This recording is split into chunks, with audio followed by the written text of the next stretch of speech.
ములుగు జిల్లాలో అభివృద్ధి ఇంజనీరింగ్ పనుల్లో నిర్లక్ష్యం వహిస్తే సహించేది లేదని మంత్రి సీతక్క అధికారులను హెచ్చరించారు. ములుగు కలెక్టరేట్ సమావేశ మందిరంలో కలెక్టర్ బోర్కడే హేమంత్ సహదేవరావుతో కలిసి అభివృద్ధి పనులపై సమీక్ష నిర్వహించారు. పెండింగ్లో ఉన్న పనులను వేగంగా పూర్తి చేయాలని అధికారులను ఆదేశించారు సీతక్క.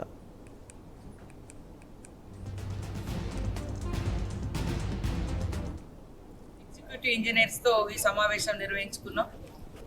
ఐటీడీఏ, ఆర్ఎండ్బి, PR, irrigation, education, tourism, medical and health, ఇలా మరి వివిధ రకాల భవనాలు, రోడ్లు, స్కూల్ భవనాలు, వీటి పురోగతి మీద చర్చించుకోవడం జరిగింది.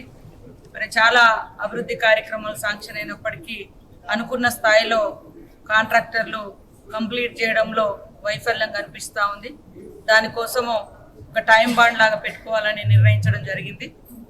అదే కాకుండా మరి గోదావరి జలాలు ఈ ప్రాంతం నుంచి అనేక ప్రాంతాలకు వెళుతున్నప్పటికీ ఇక్కడ నీటి సౌకర్యం లేక రైతులు ఇబ్బంది పడుతున్న క్రమంలో మరి ముఖ్యమంత్రి రేవంత్ రెడ్డి గారి ఆదేశాలతో ఉత్తమ్ కుమార్ రెడ్డి గారి యొక్క అధ్యక్షతన మనకు ఒక 200 కోట్ల వరకు ఇవ్వడం జరిగింది.